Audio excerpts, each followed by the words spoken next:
Hello, friends and fellow gamers, I am That Zero, and today we are back with another last Cloudia unit deep dive. The one that we have all been waiting for so long. The legend himself, the main character, Knight Lord Kyle. And let me tell you, spoiler alert, he does not disappoint. Now this deep dive is going to be a little bit different than the last in an attempt to try to keep information a little bit tighter, focus more so on his base rather than my own personal builds and showcases. We're going to go ahead and make some separate videos for those, which, you know, those can probably be 15 minutes to a half hour in and of themselves. So instead of making this be 1 or 2 hours long, hopefully we'll be able to keep things a bit more concise. So we're going to be going through what he offers, details about those things based on my own personal testing, my overall impressions of him, and wrap up with, should you pull him? I mean, what kind of account really wants this guy? Does any account want him? Spoiler alert, yes, you do, but we'll get into it. So to kick things off, let's ask the simple question, what is Kyle? Maybe you haven't looked at his kit at all to know even the general idea of what this unit does. Kyle is the selfless frontline leader. He charges into the battlefield, commands the flow of an engagement, gets stronger as he faces defeat, and in more classical terms, he's a tank. More specifically, a bruiser. He can take hits, he can dish them out, he provides some crowd control with some wide-ranging attacks. He also protects his allies, forcing enemies to respect his presence. Let's go ahead and jump into base stats. Very high strength and defense, as you would expect from a bruiser. He can get into enemies' faces and dish out damage while shrugging it off himself. As a physical DPS, int and mind are generally going to be low. That's no different here. His mind is okay still, hitting almost 1,000, but it's nothing to ride home about by any means. The only thing that really means is that he can't easily abuse something like, say, auto-regenerate. He's going to want to run with a healer, since auto-regenerate goes off of the unit's mind, so he can't heal himself just sustaining like that. You're going to be wanting to heal like damage dealers do, with critical hits and Proud Force, as the status quo kind of has always been. I tried doing some janky things using something like Berserker to lower his health, and then auto-regenerate in order to kind of make his health bounce to see if I could abuse one of his traits we're going to get into. I'll tell you right now, his mind, it just doesn't support it. Maybe there's something weird you can do, but in general, it's not good enough to rely on. Luckily, however, he has a very good HP pool, getting up closer to where DB Ray is. Putting on HP ups on him is very, very beneficial, and it's a good way to survive some of those high-hitting spell attacks when his mind will fail him. If you don't have the mind for the task, Kyle has the body. Overall, very good stats, very, very strong, especially with the min-maxing of having his strength, defense, and HP so incredibly high. Very good stat spread overall. On to ailments. This boy is balanced directly around PvP. Changed my mind. For a physical damage dealer, the ailments you care about most are Curse and Stun, and then secondarily, Illness and Blind. Poison and Silence generally don't really matter much when it comes to Arena. Kyle gets inherent Resist and Blind and Stun, and he's nil into Illness. And his only weakness, the Curse. Now, if you're going to tank one of those ailments that you do care about as a kind of trade-off, Curse is the one that you want, and I'll get into why.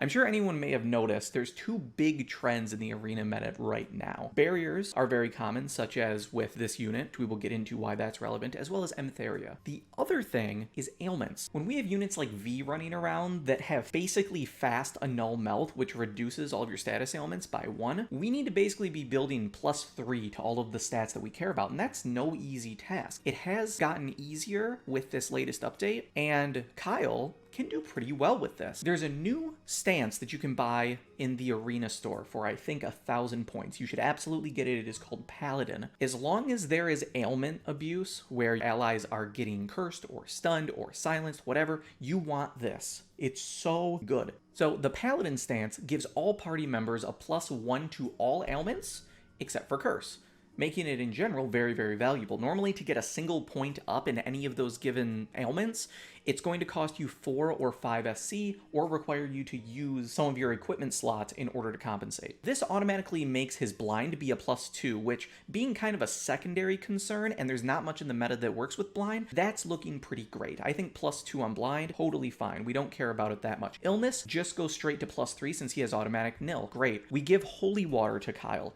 instantly bumping him up to +3, +3, making up all that difference. Boom, easy. Then, if you have the Ark for it, you can give him the Dark Advocate's Plate from the 4 Lord's armor, and that comes with a plus stun resistance. Simply putting on that armor bumps him up to, you guessed it, +3 stun. Perfect. Now we have +3 on Curse, Stun, Nil, and a +2 Blind. You've spent no SC. You've used 2 equipment slots on equipment that is very, very good. Holy Water needed to be on one of your units anyway, and the armor is fantastic in general. If you do not have the Dark Advocate's armor, you can go ahead and check Goldmine to see where you can get Red Strap armor. It's not quite as good stat-wise, but it does offer stun resist while being an armor for terms of his bonuses. Moving on. Next, we're going to go ahead and get into his actual ability kit, because I tell you, it's a lot of fun. He's a very, very flashy unit, and he has a ton of utility for dishing out damage and controlling the battlefield. First one, Hazer Edge. This attack throws a wide range row of fire damage that's going to do pulses. Think a combination of Barricade from V and Overdrive from Dante, where Barricade goes in kind of waves and lifts enemies and sort of pushes them back slightly, and Dante's Overdrive shoots out a wave that just pierces through and hits all enemies in its path. Well, this kind of does a combination of that. It moves slowly, knocks enemies up, pushes back smaller enemies, and does a lot of damage, but it has a much wider range than something like Dante's Overdrive. Go ahead and throw one of these and we can kind of see some of this pushback. So we can see the smaller enemy getting thrown back in order to kind of push things away. So if you have things lined up in a row, that's the ability that you go and use. Next up is Burst Flash. This is the thing you want to do when you have a large group of enemies clustered up on top of each other. It does a big whirlwind of damage while also kind of lunging forward. And it also has a chance to reduce fire resistance by 20. This is the same exact type of debuff as you would get from, say, Dil Morto, where it's a chance to proc, and then if it does, they lose 20 of their fire resist for 40 seconds. Now, because it's the same type of buff, it does not stack with similar effects that use the same exact type of icon. So let's go ahead and see some of this AoE in action. So you can see hits a very, very wide range and then knocks enemies up on that final hit. And he can also kind of drag enemies. So if you want to cluster and consolidate enemies and push them to where you want them to go, so maybe another damage dealer could potentially come in and start hitting them, Kyle can really, really control the battlefield in that way. A few other things to note about that particular skill. I do not know the exact numbers, but from the testing that I did, it feels like the chance to reduce fire resistance is roughly 30 to 50%. The reason for this is I tested using the skill like 20 to 30 times, and every time I did it, I marked whether or not it proc or it didn't. Pretty simple. And every time during my testing, it was almost always the first or second time I used the skill, and very, very rarely it would take me 3 uses of the skill to get it to proc. Never once did it take more than 3 uses to get that to proc. I have a hard time believing it has less than 30% chance to proc. I'm thinking it is closer to 50 based on my overall findings, because most commonly it took me 1 or 2 in order to apply the debuff. It's worth noting in PvP that because of the wide range and the little bit of lunge this attack has, if you are going to engage someone outside of the initial 10-second flinch immunity, usually that engagement and you getting your hits means that you're going to be flinching them before they can respond to your attack. It's just generally how it seems to work, and it means you don't usually get hit and have your attack interrupted because everybody else that could be threatening you is usually flinch themselves, and it works out really, really well. Now on to Shining Nova. This is your gap closer. You target an enemy, and from wherever your position is, you dash towards them. Any enemies that are near the target and get caught in front as you charge through them will generally get caught in the blast as well. You will launch them into the air, do a flurry of attacks juggling them, and then slam them back down to the ground. Again, it looks beautiful. Let's go ahead and take a look at it.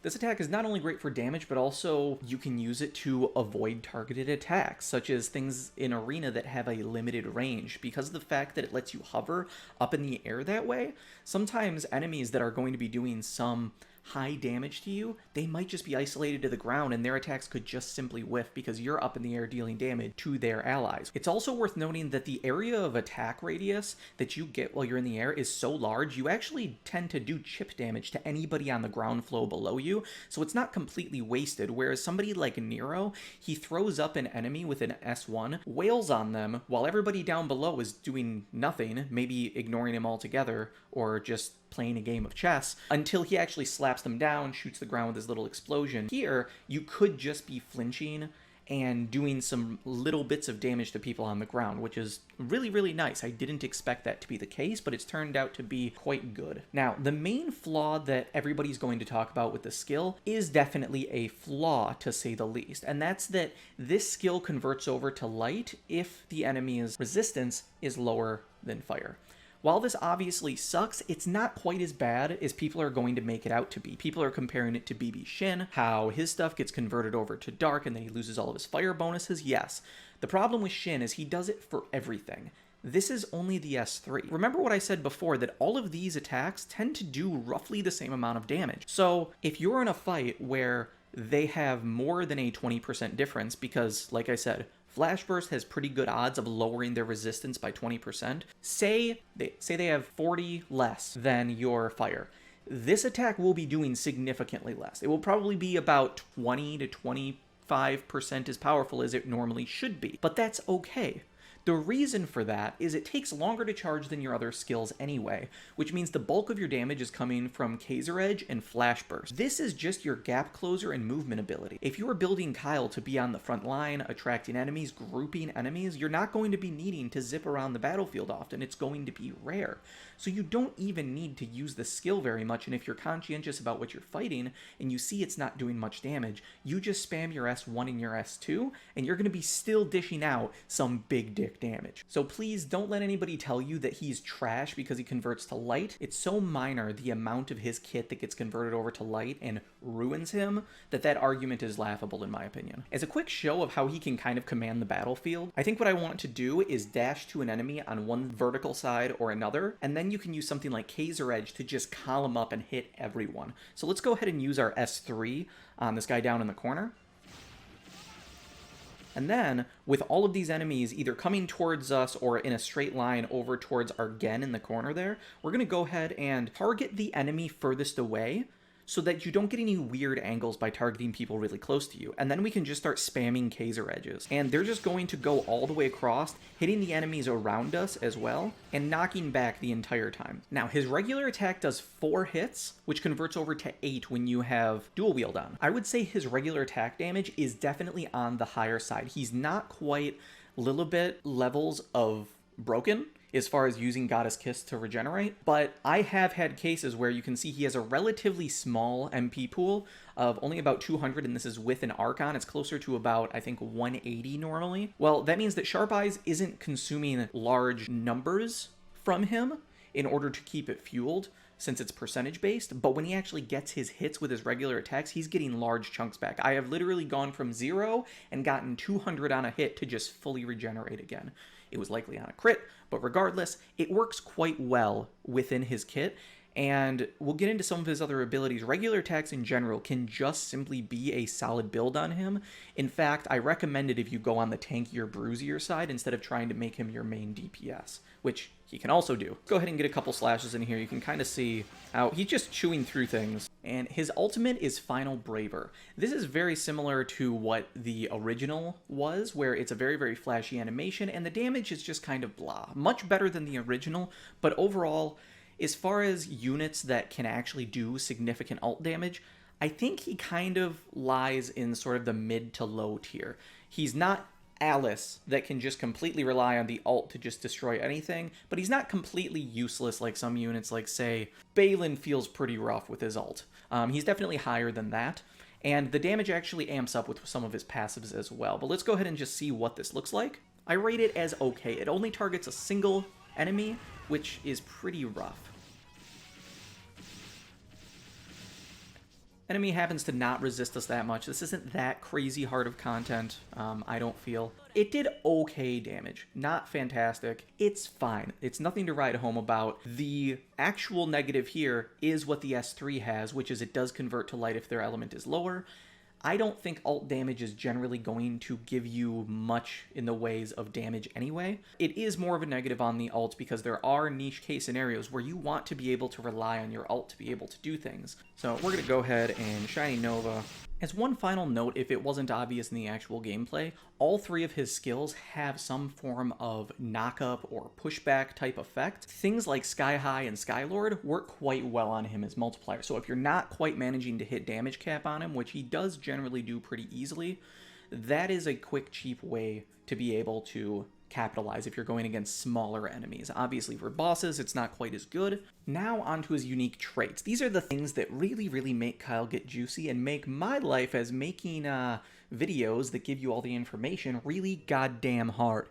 This boy was the hardest person for me to ever make a video on. Yeah, I hope you appreciate it. Heir of Adel. Fire and dark magic does not make you flinch. Pog. That is, I would say, mostly good in arena.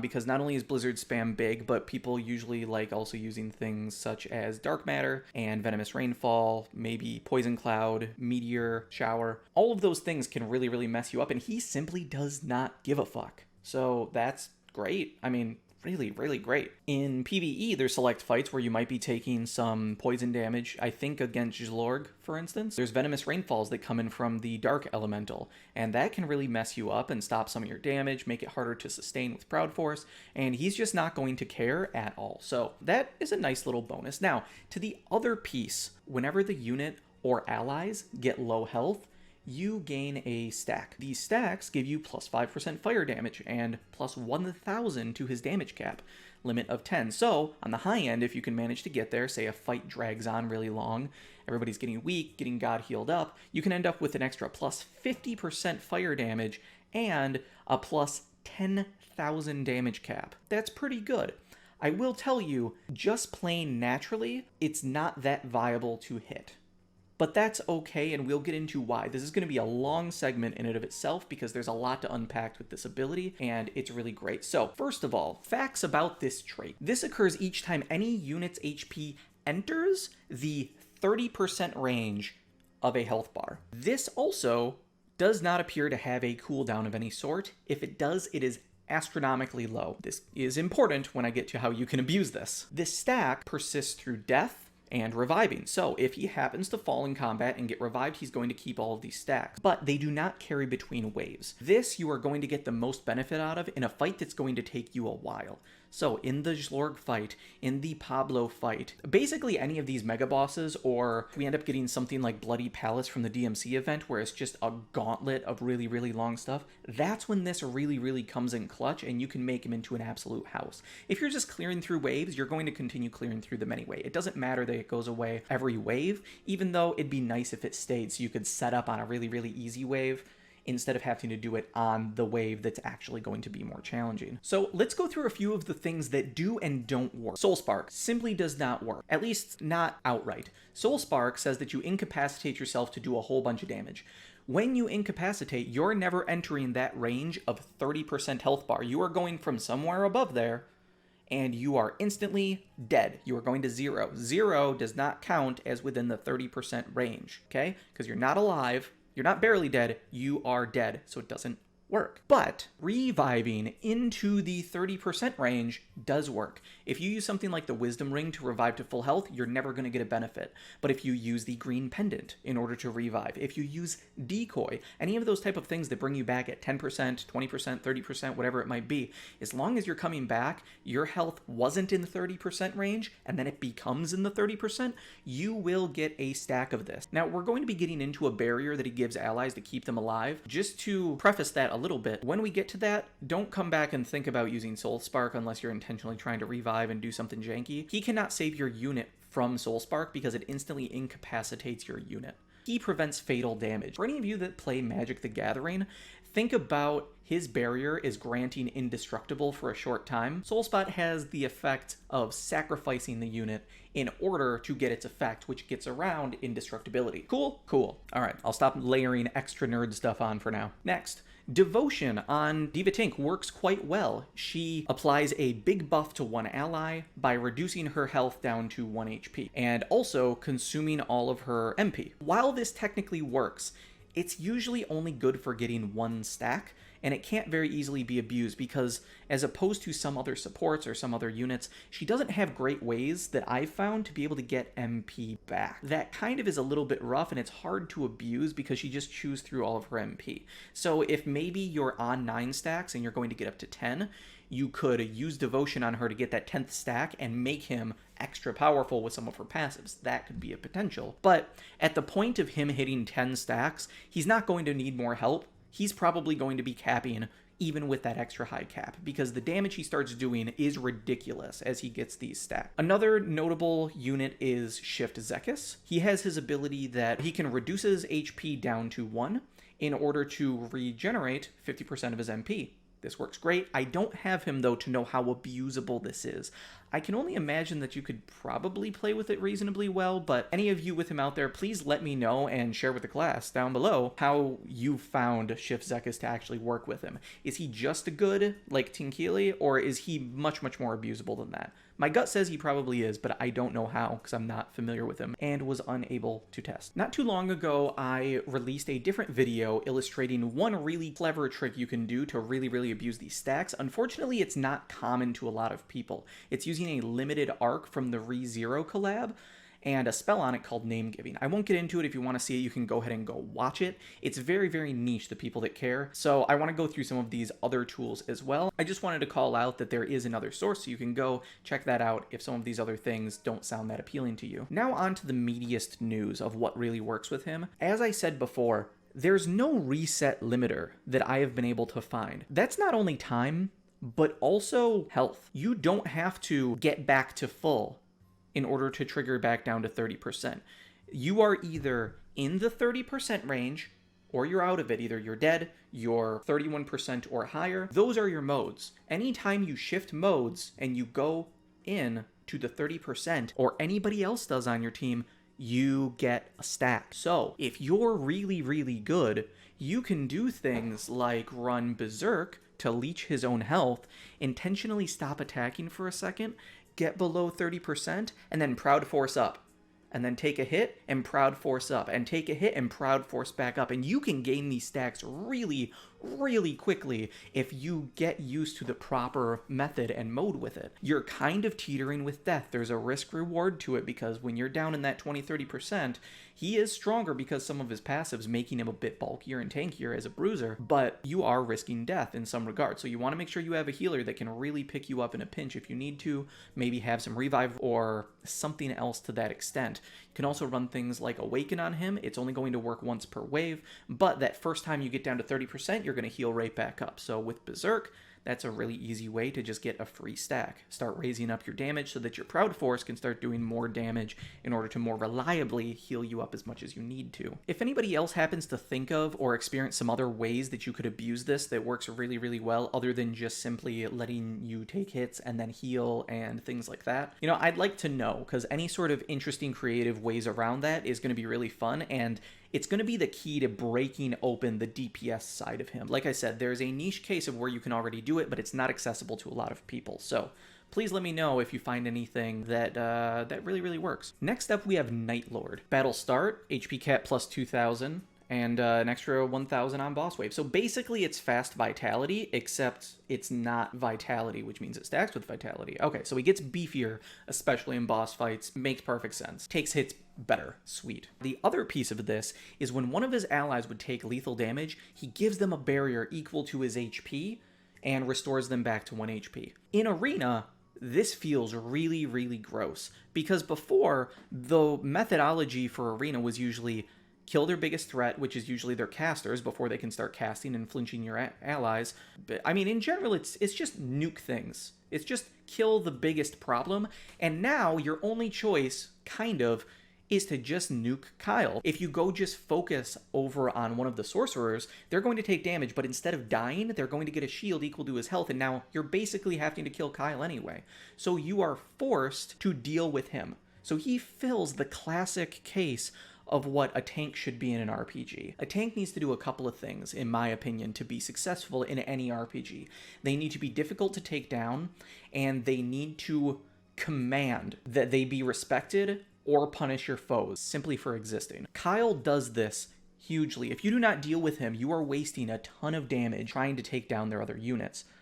I'll get into some different ways that I've found that might be able to counter him once we get into some other videos. But in general, this comes in absolutely huge when it comes to arena. But not only there, in boss fights, this is really significant as well. When there is a massive spell that could potentially wipe your entire team, as long as Kyle is still standing, he's going to be throwing a barrier up on those allies and keep them alive. Now, it is important to note that each wave, this is limited to only triggering 2 times. That's not 2 times per ally, at least it doesn't seem like it from my testing. It is 2 times period. If you have 3 of your units really bulky, and one of them being super duper squishy, and this mechanic comes in that is going to hurt everybody, they can take the damage, trigger a barrier. They could potentially take so much damage that they break the barrier all the way down and then get the second one applied to them, and then you have no barriers left. So just be aware of that. Otherwise, if you happen to have 2 tanky units and maybe one of them is a support and one of them is Kyle, the boss wave comes in, everybody gets weak, your 2 weaker allies are left at 1 HP, which can then be God healed back up to full. Works out really great. If this happens multiple times, you'll have to get trickier, but the fact that he basically saves you from one of them is really huge. This could also save allies from an enemy ult that only targets 1 unit. You could get through 2 ults potentially with nobody dying, when normally it might just wipe out somebody on your team that you then have to revive or burn decoy on or something to that extent. Now, before getting to some of the things I do know, I was not quite able to fully confirm something because I've gotten very mixed results in testing, and that is the barrier that gets granted to people. I do not know if it is current or max HP. My gut says that it is actually current HP. Sometimes it seems like the shield can come in and be even bulkier than I would expect, but you need to be cautious and try keeping him high health. If you're doing something like riskily keeping him low to try to build his stacks really, really quickly, and then the enemy comes in with a huge attack to hit everybody, he might still survive, but your other enemies, your other allies that are getting the barrier, instead of getting a big 10,000 point barrier because his health is really, really high, they might only get a 1, 2, 3,000 point shield instead.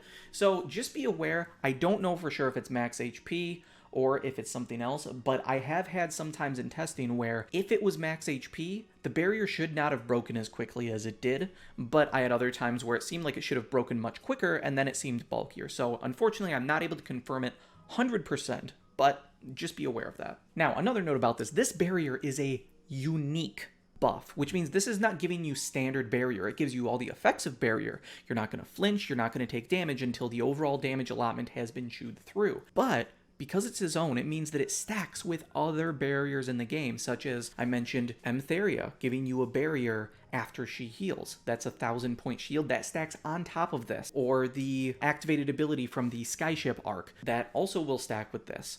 Or the sexy spider robot ult that's going to give you and your entire rest of your team a barrier. All of those stack. They don't stack with each other. They override each other with the highest value, but Kyle, his stacks with everybody's, which is really, really excellent. This buff lasts 40 seconds, just like any other buff that you might expect, so if they don't take all the damage, it will fall off after 40 seconds. In case anybody was wondering about some weird things, if maybe death could reset the counter or things like that, it is not. It is very, very set to 2 uses of this barrier proccing per wave. If you use the charges and then he dies, gets revived, or some other weird thing that you might be trying to concoct, odds are I've probably tested it already. It seems very reliable. That is 2 times per wave, period. It gets refreshed every wave, though. Now, onto his skill kit. One thing that is really important to him fundamentally working and being more versatile is that he is already built with a large amount of crit built into his kit, which means building crit is very viable and actually the optimal way to play him. And it also helps that he can be more viable as a single weapon wielder than many others in the game. I think him and DeGrogue are probably the only 2 that are quite competent at single wielding. I mean, maybe BB Shin, but in PvE, just please don't. Please. So, taking a quick look here, Fighting Spirit 3 and 5, Crit Up 2 and 3, Advanced Aim Vitals, Proud Force. Obviously, he's going to be doing some damage. He's also got some health. I mean, we talked about he's got a sizable HP pool. That's where a lot of his tankiness comes in. Now, you might notice he has no guard skills. Again, he is not just a tank, he is a bruiser. He doesn't want to be guarding, he wants to be able to shrug off hits while dishing out damage. Some classic stuff, Royal Armor, Divinity Slayer gives him some bonuses when he's fighting specific things, not that big of a deal. Night Zone is a unique one only to him. So many people on DPS units will build things like Backstab and Surprise Attack. They're very, very valuable and powerful skills for the low amount of SC that they cost. This is actually the opposite. Night Zone, A, gives you monster attractiveness, as more likely to be targeted. That basically gives you a similar effect to Allure. I don't know if it is stronger, but I like to think about monster attractiveness on a scale much like ailments, where everybody's at 0, and you just plus or minus 1 depending on all the different stacks that you have. Night Zone maybe gives you +2 instead of +1. I don't know if it's stronger or anything else, so I'm just going to assume it's basically Allure that stacks with Allure. Additionally, frontal physical attacks from him increase by 10%, and damage he takes reduced by 10%. So again, he wants to be on the front line, dishing out attacks and shrugging off the ones that they give him. This is quite juicy. For anybody that doesn't know, auto skills are always much better than fast skills. Fast skills imply that the unit wants to be doing quick bursts of damage in order to end things quickly. They're not so good in a long fight. Well, because of his general nature of brawling, being a leader, sticking it out to the very end, thriving in these long fights, gaining stacks as he gets weak and then comes back up and his allies are getting down and then revived, he's saving their lives. He wants to be in long fights. He thrives in it. And nothing shows it more than this. He's got auto critical, auto haste, auto protection, so he's taking less damage, doing more damage, getting more skills, all for free. Huge. Patience. Worth throwing the regular patience on him as well, but this just says when you are below that 30% mark, his defense 30% higher. So when you're playing this kind of game of potentially trying to abuse the stacks, he is bulkier for sure. So it's worth building some defense on him as well. HP, defense, some good stuff. Pride, more of a flavor win. He's not going to be on full health almost ever. I don't know why they gave this to him. I would much rather him have Fury. Kind of a loss. That kind of sucks. So Fire High Drive, Fire Attack Raise 2. I mean, this is just great. We've got 30%, 20%, another 30%. All this just flat fire attack increases, hitting his damage caps quite easy for the most part. Blessed speed to move around quicker, always great. Chivalrous mindset, just like Roland if he's using a sword and piece of armor. Both of them get stat increases. Pretty easy. Great. Double impact and meteor force. So Meteor Force, this is pretty important because you can make a build specifically around this skill. So regular attacks have a powerful extra light attack. I can't say with 100% certainty what this is because numbers are kind of hard to see when I was doing this, but based on my testing and slowing down some of my footage, it seems pretty solidly that it is roughly 75%. Maybe it's 70, maybe it's 80, I don't know, but I feel confident in saying that with a small margin of error, about 75% of an extra attack will come in as the light attribute. Now, pursuit attacks in general, they don't go through normal damage calculation. It just goes off of whatever hit triggered them. They are going to do a percentage damage equal to that hit, and then if there's an element, it will increase or reduce based on the enemy's resistances. So things like having light attack raise on your unit is not going to help this pursuit attack because the damage isn't based on any of your skills, it's based on the hit that actually happens. So having fire boosts and making a fire attack hit extra hard means this light attack will hit harder by consequence, and then increase or decrease based on resistances. Now the other piece of this, all extra attacks deal 1.5 times extra damage. So all of your pursuit attacks, such as this one,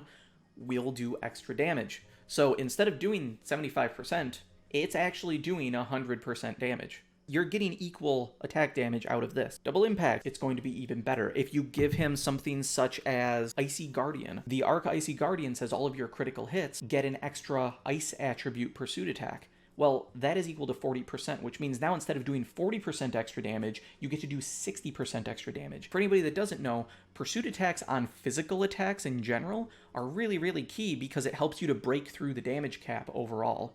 It's all just extra damage layered on via extra hits, so it's pretty solid. It's also worth noting that just with what comes in his kit between Meteor Force and Double Impact, you can get hit count really, really high So if you're using somebody else in your party with Combo Master, for instance, or if you can give him Combo Master, you can get it pretty reliably, and you can actually make a build that also is going to run triple impact and some other things like that to get even more and more and more hits, and he can be one of the best units in the game for maintaining combos just off his regular hits, while also doing really good damage, as I talked about before. Doppelhander, I don't know why they called it this, it's just two-handed sword. So when you're only using one weapon and that weapon is a sword, you get an increase to your physical damage, crit rate, and your physical damage cap. Cool. If you're being a bruiser, this comes in great. If you're deciding to dual wield, it's dead, but it's fine. Sword boost, cool. You want to give him sword hide boost, obviously. Giant killing, cool. And then Hero's Wing. Break time plus 50% for allies put into break by the unit. This is super duper huge. Maybe instead of having 10 seconds to wail on a boss, you get 15 seconds. That is absolutely massive. I don't know if anybody else really does that, but this skill by itself instantly makes him viable and valid in most mega boss fights. Like the multiplayer fights, such as the Fortress that happens to be up right now. That's not going to age well, I'm sure. This is really huge. So his skills have a fair amount of break damage on them anyway, and if you build him for break, he could get even crazier with it. This says if he breaks that unit and you get an extra 50%, that means everybody in multiplayer is going to be getting way, way longer to wail on that boss and probably one-phase them much easier than usual. Super duper clutch, and if you have him and you want to use him in a mega boss fight, such as Fortress, build him for break and make it so that he can abuse this. People will love you for it.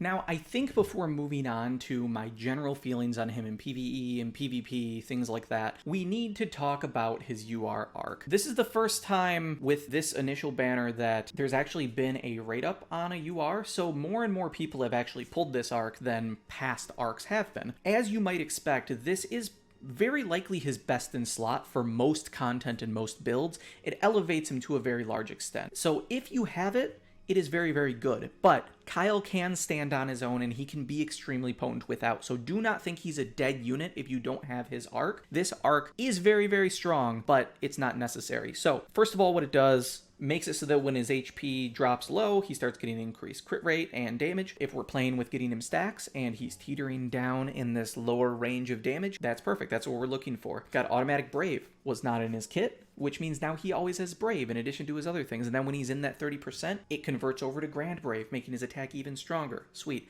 Damage cap on fire attacks plus 3,000. So instead of his base of 10k, he goes up to 13k now, with a max up to 23k with no other investment if you can manage to get some stacks. Pog. And the Ether reward, easily his best in slot. I mean, 255 strength, I'm pretty sure that's the highest in the game, so that's going to scale very well, especially with Chivalrous Mindset, which gives it an extra 50% to stats. So it's very, very good. Extra crit rate because he's a crit character, and extra fire physical attack damage. It's just great. So if you get this, throw it on him. It's fantastic. If you are single wielding in a bruiser specific type build for more crowd control and just duking things out, this is what you want, because these stats and this amount of damage will help you climb over if an enemy does happen to be resisting you. If you're dual wielding, obviously run Trishula. It's no different for him than anybody else. Run Trishula in your secondary slot. Okay, now that we've spent some time discussing what he do and how he do it, I'm simply going to give my quick opinion on Arena and PvE, while also noting that specific builds and showcases will be coming in the future. Arena is the easiest one. He's a 10 out of 10.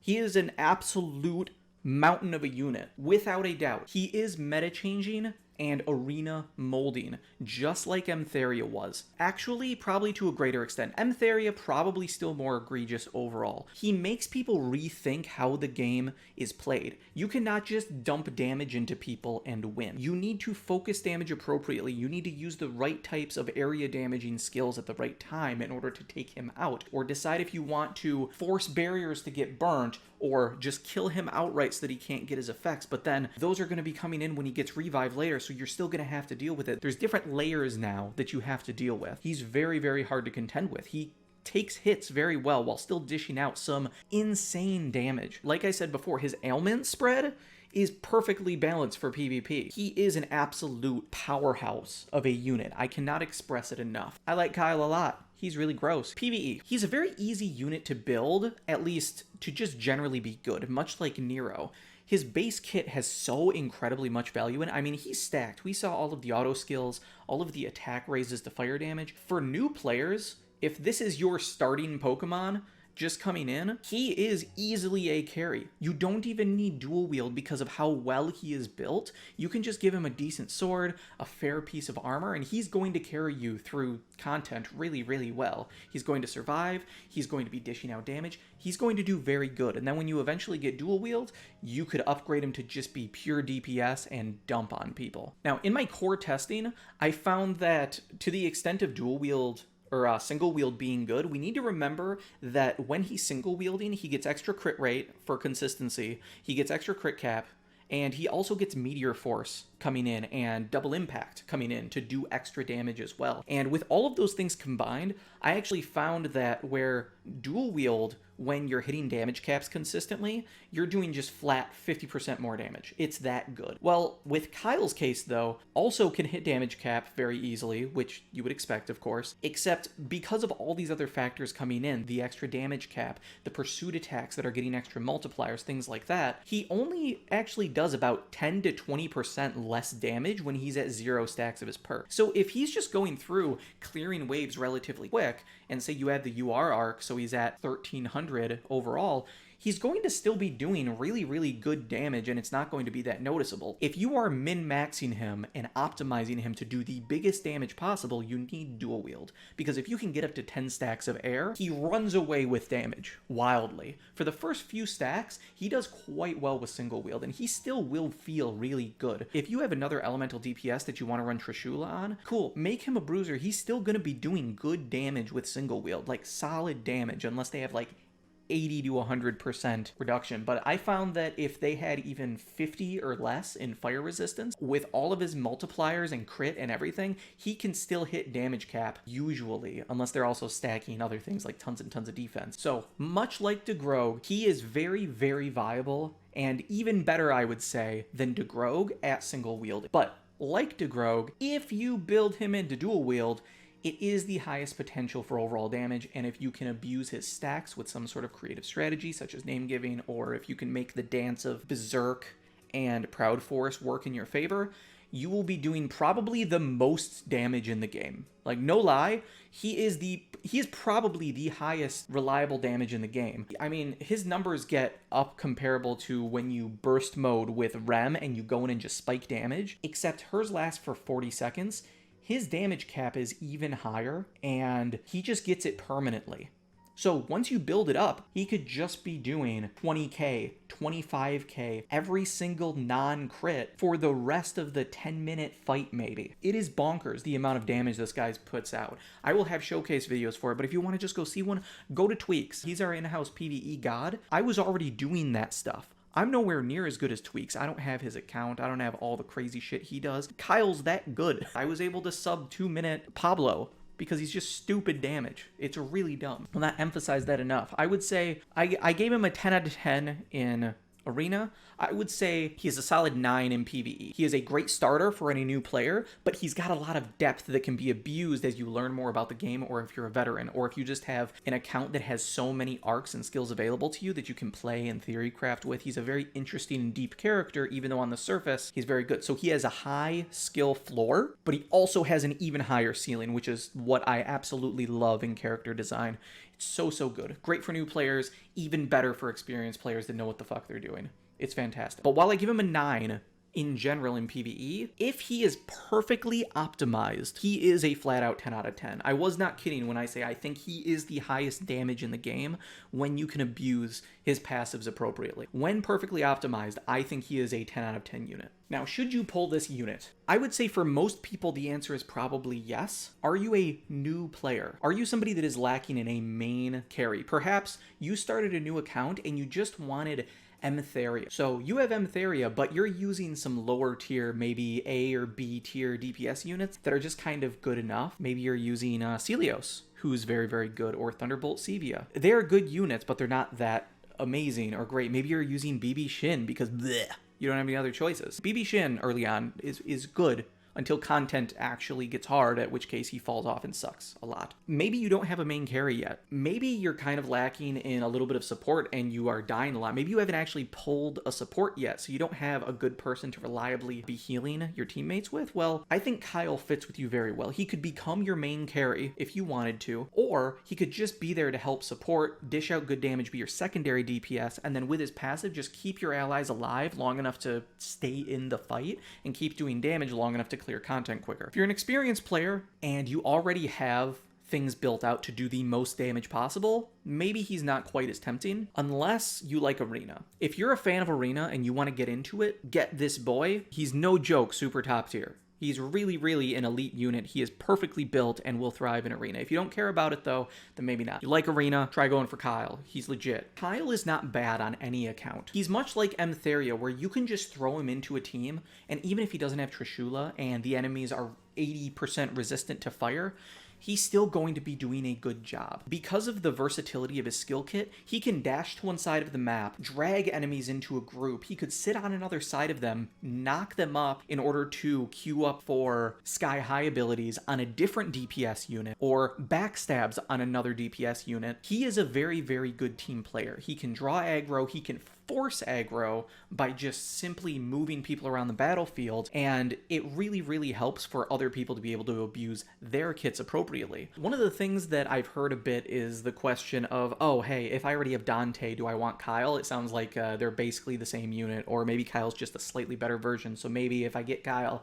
oh man, now my Dante's not useful anymore. I don't think that's quite the case. Kyle is a bit better at the tankiness side of thing. I think that Dante, right out of the box, can be more quickly dealing out damage, whereas Kyle needs a bit of setup to be able to get there. But more importantly, if you look at things a little bit more creatively, they can work really, really well together. One of the things that I started to do and just try is, I already said that Kyle is really good at keeping your combo multipliers high. Well, Dante comes with Combo Master and Combo Master 2. When Kyle comes in, I can have him running something like Scarlet Sword and Trishula to make his damage be consistent no matter what the resistances are, and he can be doing some really good damage. It could slowly be getting some stacks, him duking it out with Dante, things are looking good. And then over on Dante, I can just run really big stat sticks and a bunch of multipliers such as Soul of Lost Swords and the Doomdozer Hammer, and I can just elevate his stats by a ton, put on a bunch of high boosts, and then when him and Kyle are wailing on things, he's always got his Combo Master proc. So even when there's damage resistances coming in,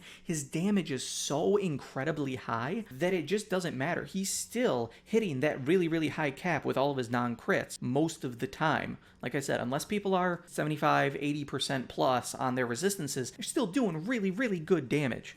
So they actually play very well together, especially because Kyle can go ahead and, like I said, drag people into a corner, gain their aggro, and then Dante can come in and get a bunch of backstab damage in and just start chipping away at people. Since his attacks don't really tend to move people much, Kyle can control, Dante can do the damage. They work really, really well. Plus, if you happen to have the Ark raises everybody's fire and physical damage for the 40 seconds after it's elevated or activated, which benefits both. Granted, Kyle probably hitting cap regardless, so he doesn't necessarily need it, but I digress. All right, so that's what we have for Kyle. I will have some individual build videos coming out at some point. Arena, a couple of PvE builds. Like I said, you can have him be dual wield and have some of the highest damage in the game. You can have him single wield. You can have a regular attack build that is very good. He's a very good regular attacker. He might be one of the better ones to actually make a build for. Part of that is because of all the pursuit attacks he can abuse. Another thing to note, you might think because he's good at abusing pursuit attacks, something like the Railgun from the Mecha Dragon arc might be really good. It has a 5% chance to give you a 100% damage pursuit attack. I do not recommend this. One, it means you're not running Trishula.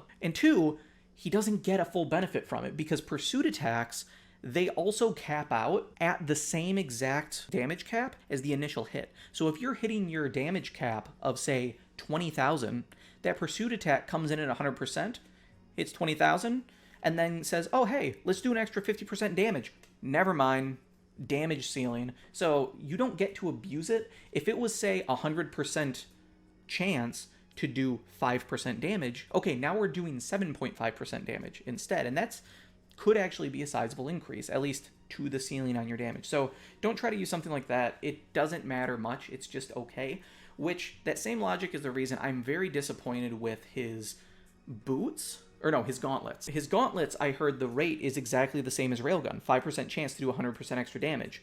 I don't know why they would do this. It's really stupid, because then Meteor Force fizzles the extra 50% of damage. Like, how about make it a 10% chance to do an extra 75% damage, just like his base Meteor Force? Please, just do that. But no, they decided not to. So I would have been tempted to actually go get the gloves, because critting on his ult could make it be a little bit better and more reliable. But yeah, in general, kind of blah. I think his paid boots are okay, but I can't see myself using them over some other options in any particular content. Maybe they'd be just for funsies if I want to make sure to always have a dash up at the beginning of a match in order to like charge in on enemy waves. But it's kind of just for funsies. I don't really care that much. The damage cap increase is nice, but his stacks get him so high anyway that I don't think it matters. Like, an extra 1,000 is not going to be a big deal when you're doing 20,000 plus damage already. So, just fine. All right, thank you so much for joining me. That's all I have for Night Lord Kyle. That's all I have for Night Lord Kyle at this particular time. If you have any specific questions on how different mechanics work, or build ideas, or just want to generally talk about things, feel free, comment down in the comments below. I'll see if I can do my best to help you out. Otherwise, you can feel free to slide over into my Discord. I'll have a link down in the description. We've got a growing group of really awesome people in there. We play multiplayer together. We answer questions. Lots of fun stuff. Really, really helpful. At least that's what I'm told. If anybody's new, feel free to come in. So far, gone very well. Thank you very much. Go forth and murder things. Bah!